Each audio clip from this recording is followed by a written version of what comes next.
this car. I am wide, I am taking up other people's room, and in small Pennsylvania towns like this wide LC platform of Chrysler, then FCA, now Stellantis, is very assertive, I think is the word.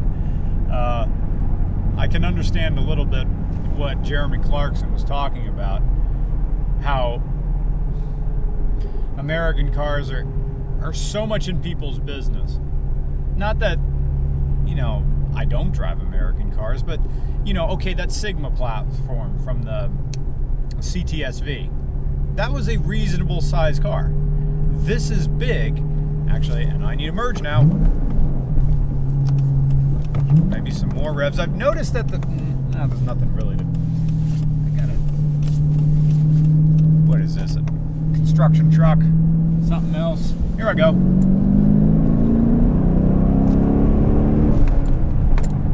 Ferd. Moving on in. Okay. So it does move. And oddly enough, okay, after after having the privilege of driving that LS for almost a month, I can say that the HEMI, the 5.7 HEMI versus the 5.7 LS, the 5.7 HEMI, they both like to rev up high, but the HEMI often, it feels like it enjoys being high, like more so than the LS. The LS is fine to lug down low, but the HEMI doesn't really like it that much. I mean, maybe it's the rear end. Actually, no, the rear end is, the highest it could be with the manual is 373, which is, plenty aggressive.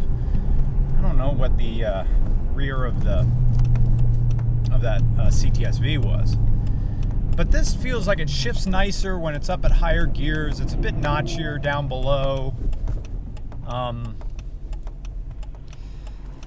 I mean, it's a Tremec gear shifter, but I don't know if there's more linkages going on here than it was in some General Motor products.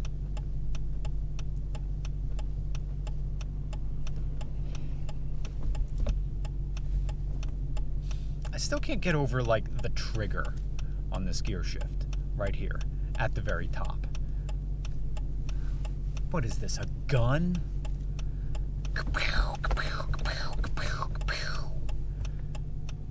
I try to grab it up top like this, but it's weird. It's like grabbing a toothpaste tube.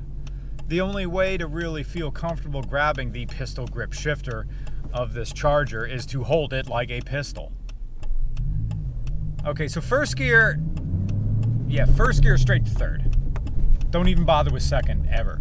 That was 15 miles an hour, second isn't needed. The only time second isn't needed is when third's too high, which I guess is right, just every sort of gear shift ever. Still third, down to 10 miles an hour, still third. That's all it needs.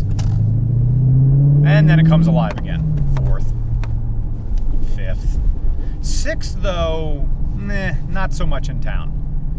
Which comes back to the Hemis feeling happier at higher revs than what you would think a V8 would need, especially a 5.7 and then of course higher. I remember the Hellcat shifting different than this, unless the gearbox in a Hellcat is way different than it was in the RT. There are bits of this that is unmistakable. Actually, no, this is late 2000. We're almost in the teens, right? This is 2009, but just the big chonky steering wheel. But I think that's more of, at the time, FCA's parts bin thing. I think the steering wheel in the Challenger was the same steering wheel as it was in the Chrysler 300, as it was in the Magnum, as it was in the minivan. I wonder if this is the same, if it's underneath whatever trim is on this wheel, is the same one that was in the, doesn't like that. How about fourth? If this is the same wheel that is in a Caliber, that'd be pretty funny.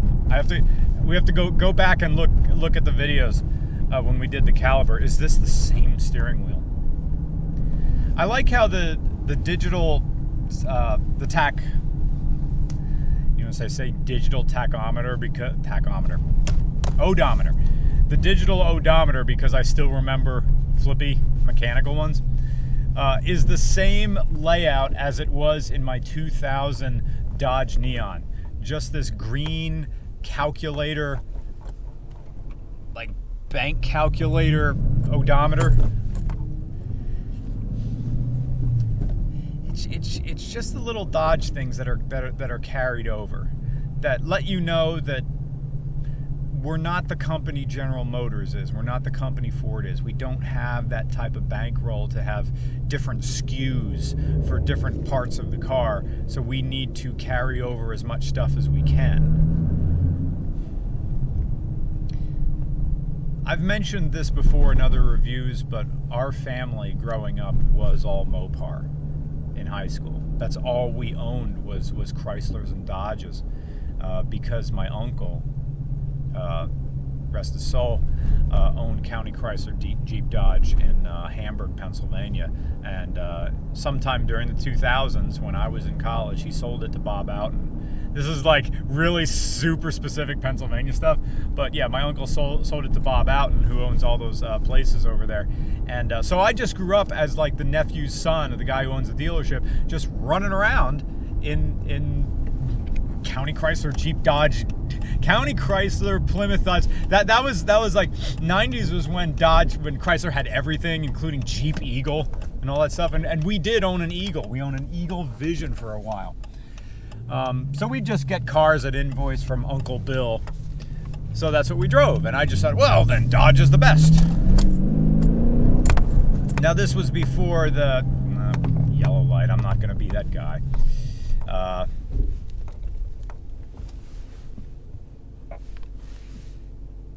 I grew up having my way in the dealership with the exception of the Viper. They had a Viper RT10, the Roadster in the 90s in the showroom with velvet ropes around it and signs printed out from the office printer. Do not touch, do not breathe, look with your eyes, that sort of stuff. So that was the one thing I couldn't get into. And I wanted an Avenger back then. But not the Avenger that's, during the Daimler Chrysler era. I think that's when Uncle Bill pretty much left, is when the merger went through with Daimler, and he just saw the writing on the wall, is like, you know what, it's time to retire. Anyway, so I really wanted an Avenger back then, but that was the old Avenger that was still pretty much Mitsubishi. So that's what I kind of wanted, and I almost ended up with the Eagle Summit, that little hatchback with the sliding rear door. I was upset about how slow it was, so my family just ended up getting me a second-gen Dodge Neon.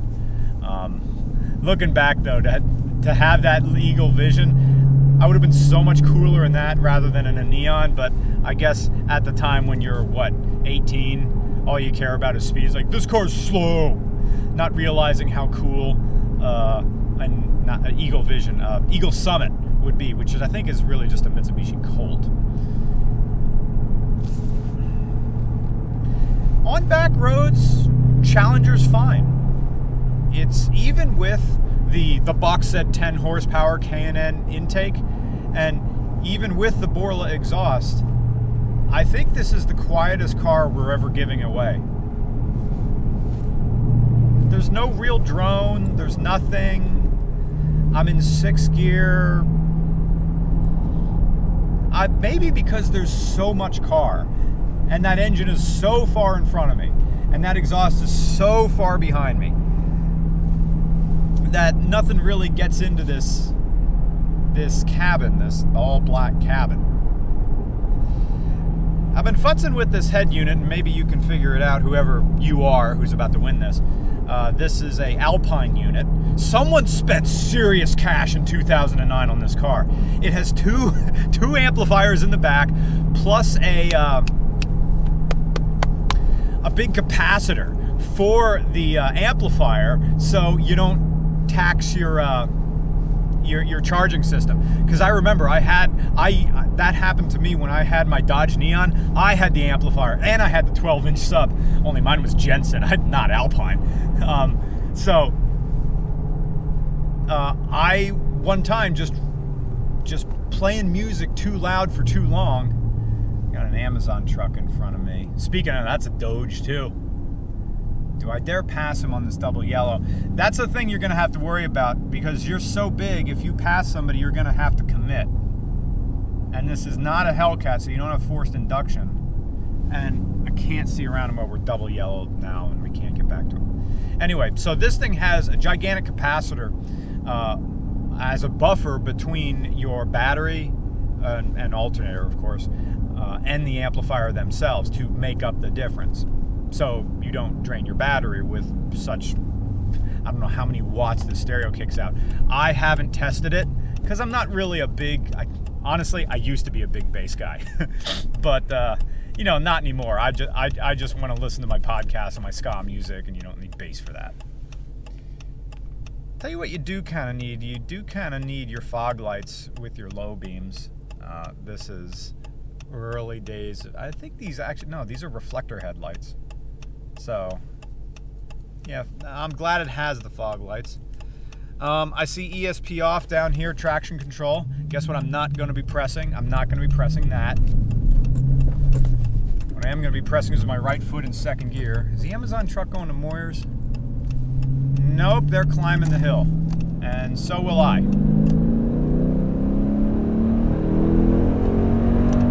There it is. I just hit the rev limiter. The rev limiter in this doesn't go. It just goes. I think it's a fuel cut, not a timing cut or anything like that.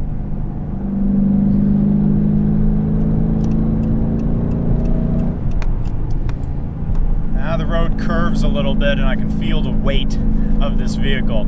This is definitely just a highway pull kind of car. Not angry, though. You have to try to make a Challenger angry. That's the interesting thing about these, is that they're really quiet and smooth.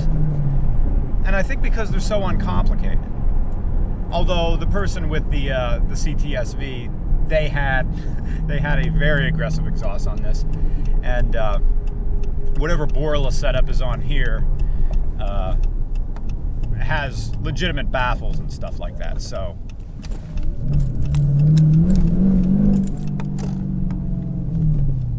all right. So, a surprisingly sophisticated vehicle, even though it's black on black and it looks angry, and it's going to people who, if you have friends who aren't into cars, and you say, hey, let's go for a ride in my new Challenger, they're going to feel intimidated. They're going to look at it. It's going to be, oh, that looks fast and scary. I don't want to get into that. And you can tell them that that's the interesting thing. It's really quite smooth and refined. Which brings me back to a point we made with the Caliber. Dodge can do good work when they want to. And a Challenger is perfectly fine. Why not do just good work like this all the time?